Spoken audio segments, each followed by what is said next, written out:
স্বাগত ডিবিসি সংবাদে। আর আপনাদের সাথে আছি আমি সুলতানা স্বর্ণা। চট্টগ্রামের কাপাসগোলা নালায় নিখোঁজ শিশুটিকে মরদেহ উদ্ধার করা হয়েছে। এই বিষয়ে সবশেষ জানাতে আমাদের সাথে যুক্ত হচ্ছেন সহকর্মী মাসুদুল হক। মাসুদুল, কর্তৃপক্ষ থেকে আসলে কিছু জানানো হয়েছে কিনা এবং সেখানের সবশেষ পরিস্থিতি আসলে জানাবেন। প্রায় 14 ঘন্টা পর নিখোঁজ শিশুর মরদেহ উদ্ধার করা হয়েছে তার বাসার পাশেই একটি খাল থেকে, এবং সেখানে 9:30টার দিকে স্থানীয় একজন লোক শিশুর একটি হাত দেখতে পায়। তারপর সে সংশ্লিষ্ট থানায় জানালে পুলিশ এবং ফায়ার সার্ভিস এবং নৌবাহিনী সদস্যরা এসে শিশুর মরদেহ উদ্ধার করে। এই মুহূর্তে রয়েছে আমি শিশুটির বাসায়, সেখানে তার মরদেহ রাখা হয়েছে। এই বাচ্চাটিকে দেখার জন্য এই মুহূর্তে এই চামড়ারগুদাম এলাকায় হাজারো মানুষ তারা ভিড় করছেন শিশুটিকে এক নজরে দেখার জন্যে। যদিও মরদেহ রাখা হয়েছে তার বাসার মধ্যে, অর্থাৎ বাসার যেহেতু শিশু এবং পরিবারের সদস্যরা এমন অবস্থা, তাদের সাথে এই মুহূর্তে আসলে কথা বলা সম্ভব হচ্ছে না, এবং আসলে খুবই একটি মর্মান্তিক একটি ঘটনা। এবং এখানকার যে অবস্থা এখানে হাজারো মানুষ তারা ভিড় করছেন শেষবার মতো দেখার জন্যে। এখানে একটি সবার কান্নায় এখানে তার বাচ্চাটির যারা স্বজনরা রয়েছেন তাদের কান্নার এখানকার পরিবেশন একটা ভারী হয়ে উঠেছে। মূলত আপনারা জানেন গতকাল রাতে 8টার পর ওই হিজরা খালে রিকশাটি পড়ে যায় এবং সেখানে শিশুর মা এবং দাদি ছিল। মা এবং দাদিকে উদ্ধার করা গেলেও ওই শিশুকে উদ্ধার করা সম্ভব হয়নি। প্রায় 8টার পর ফায়ার সার্ভিসের ডুবুরি দল তারা প্রায় 12টা পর্যন্ত তারা অভিযান চালায়। এরপর নৌবাহিনীর একটি টিম আজ ভোর 5টা পর্যন্ত হিজরা খালে আশপাশের খালে উদ্ধার অভিযান চালায়। এরপর সকাল 7টার পর থেকে নৌবাহিনীর আরেকটি দল তারা কিন্তু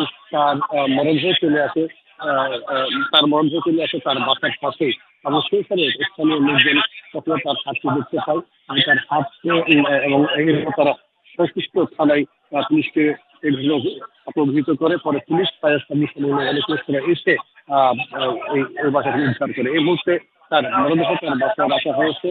সেখানে তার স্বজনরা আসছেন, এলাকার আশপাশের লোকজন, এখানে হাজারো মানুষ ভিড় করছেন, এবং এখানকার এমন এক পরিবেশ, এখানে সাধারণ তার পরিবারের কারোর সাথে কথা বলা সম্ভব হচ্ছে না, এবং শোকে অনেকটা প্রতিস্তব্ধ। তার এই 6 মাসের এই বাচ্চাটিকে হারিয়ে তার বাবা মা এই 6 মাসের এই বাচ্চাটিকে হারিয়ে তার বাবা মা পাগল প্রায়। এবং তারা শুধু বাবা মা না, তার চাচা বা খালা বা যারা সদর রয়েছেন অনেকেই আসলে তাদের অবস্থা আসলে এই মুহূর্তে তাদের সাথে কথা বলা সম্ভব হচ্ছে না।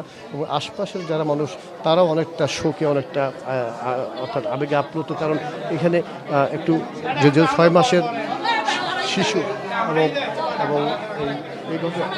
এবং যে ওই শিশুর পরিবারের পক্ষ থেকে বলা হয়েছে একটু পরেই এই শিশুর মরদেহ পার্শ্ববর্তী মসজিদ মাঠে নিয়ে আসা হবে, এবং সেখানে ওই বাচ্চার নামাজে যারা অনুষ্ঠিত হবে। এরপর যারা স্থানীয় যারা লোকজন আসছেন বা স্বজনরা যারা আসছেন হয়তো তাদেরকে দেখানো হতে পারে। তো যেমনটি বলছিলাম, এই মুহূর্তে আমি ওই শিশুর বাসভবনে রয়েছি। সেখানে ফায়ার সার্ভিস, নৌবাহিনী, পুলিশের যারা কর্মকর্তা তারাও রয়েছেন শিশুর পরিবারের যারা রয়েছেন তারাও আসলে কোনো কথা এই মুহূর্তে তাদের সাথে বলা যাচ্ছে না। তবে আমরা দেখেছি প্রতি বছর কিন্তু এরকম বর্ষার আগেই চট্টগ্রামে এ ধরনের দুর্ঘটনা হয়। এবারও কিন্তু তার ব্যতিক্রম হয়নি, অর্থাৎ একের পর এক দুর্ঘটনায় এভাবে কিন্তু চট্টগ্রামের যে নালা বা খালগুলো সেগুলো একটি হলো মৃত্যু ফাঁদে পরিণত হয়েছে। আমরা দেখেছি গেল কয়েক বছর আগে চট্টগ্রামের মুরাদপুরে একজন সবজি ব্যবসায়ী পানিতে পড়ে তলিয়ে যান, তার মরদেহ এখন উদ্ধার করা সম্ভব হয়নি। একই সাথে আগেরবাদ এলাকায় নালায় পড়ে একজন কলেজ ছাত্রীর মৃত্যু হয়। এবং চট্টগ্রাম থেকে আমাদেরকে উদ্ধার অভিযান সম্পর্কে জানাচ্ছিলেন সহকর্মী মাসুদুল হক। এলডি হলে চলছে এনসিপির সাথে জাতীয় ঐকমত্য কমিশনের বৈঠক, এবং এই নিয়ে বিস্তারিত জানতে আমরা সরাসরি যুক্ত হব সেখানে। নূপুর, বৈঠকের আলোচনার বিষয়বস্তু সম্পর্কে কতটুকু বিস্তারিত জানা গেছে আমাদের জানাবেন।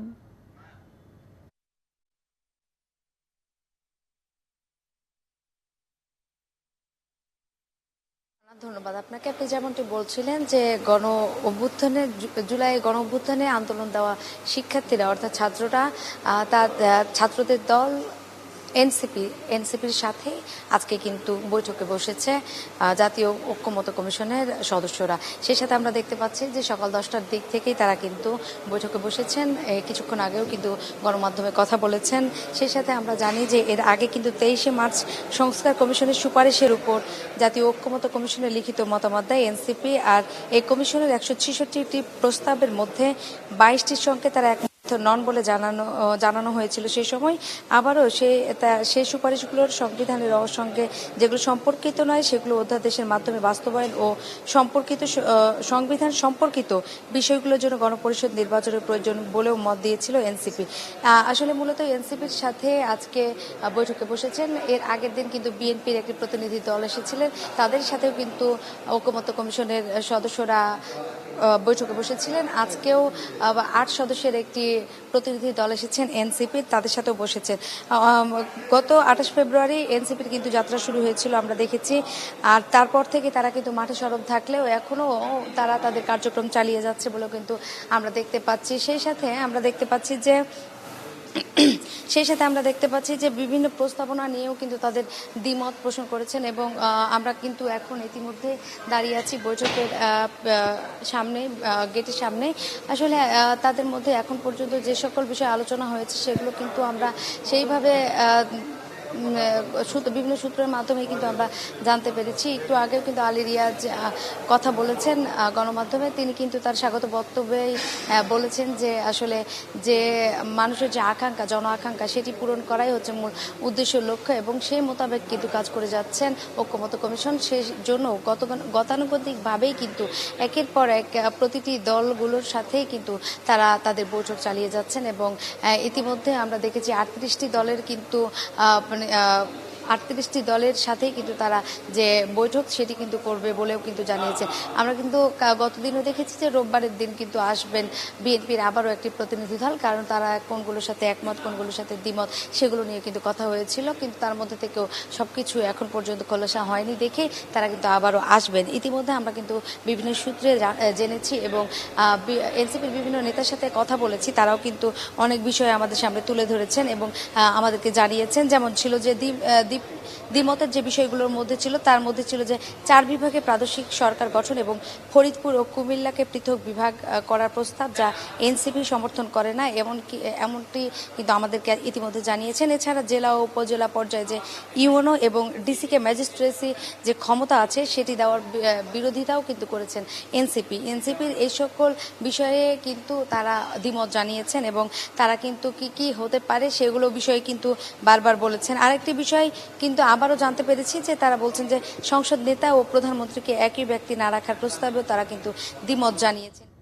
সহকর্মী নূপুর যুক্ত ছিলেন সংসদ থেকে আমাদের সাথে। ভারতের রাজধানী নয়াদিল্লির মোস্তফাবাদ এলাকায় 4 তলায় একটি ভবন ধসে 4 জনের মৃত্যু হয়েছে। এই ঘটনায় 14 জনকে উদ্ধার করা হয়েছে। স্থানীয় সময় শনিবার ভোরে এই দুর্ঘটনা ঘটে। ধ্বংসস্তূপের নিচে আরও মানুষ আটকা পড়ে থাকতে পারে বলে ধারণা করা হচ্ছে। উদ্ধার কাজ চালাচ্ছে দিল্লি ফায়ার সার্ভিস এবং পুলিশ সদস্যরা। ভবন ধসের কারণ অনুসন্ধান করা হচ্ছে বলে জানিয়েছে দিল্লি পুলিশ। এদিকে রাজধানীর কিছু এলাকায় শুক্রবার ঝড়ো বাতাসের সঙ্গে ভারী বৃষ্টির পর ভবন ধসের এই ঘটনা ঘটে। এর আগে গত সপ্তাহে প্রবল ধূলিঝড়ের মধ্যে মধুবিহারে একটি নির্মাণাধীন ভবনের দেয়াল ধসে 1 জনের মৃত্যু ও 2 জন আহত হন। রাশিয়া ইউক্রেন যুদ্ধ বন্ধের বিষয়টি দ্রুত সমাধান না হলে শান্তি চুক্তি প্রচেষ্টা থেকে যুক্তরাষ্ট্র সরে দাঁড়াবে বলে জানিয়েছেন মার্কিন প্রেসিডেন্ট ডোনাল্ড ট্রাম্প। স্থানীয় সময় শুক্রবার ওভাল অফিসে এক সংবাদ সম্মেলনে এমন হুঁশিয়ারি দেন মার্কিন প্রেসিডেন্ট। এই সময় দ্রুত যুদ্ধবিরতি নিশ্চিত করতে চান বলেও জানান ট্রাম্প। এর আগে রাশিয়া ও ইউক্রেনের মধ্যে শান্তি চুক্তি পেছানোর স্পষ্ট ইঙ্গিতে দেখা না গেলে যুক্তরাষ্ট্র কয়েকদিনের মধ্যে যুদ্ধবিরতির মধ্যস্থতা থেকে সরে দাঁড়াবে বলে জানায় মার্কিন পররাষ্ট্রমন্ত্রী মার্কো রুবিও। ফ্রান্সের প্যারিসে এই ঘোষণা দেন রুবিও। সেখানে ইউরোপীয় ও ইউক্রেনীয় কর্মকর্তাদের সঙ্গে বৈঠক করেন তিনি। চলতি বছরের শুরুতে ট্রাম্প ক্ষমতায় আসার পর রাশিয়া এবং ইউক্রেনকে যুদ্ধবিরতির জন্য চাপ দিচ্ছে, কিন্তু দুই দেশের প্রেসিডেন্টের কাছ থেকে এই নিয়ে ট্রাম্প কোনো ইতিবাচক সাড়া পাননি। ডিবিসি সংবাদ এই ছিল এখনকার মতো। ডিবিসির সাথেই থাকুন।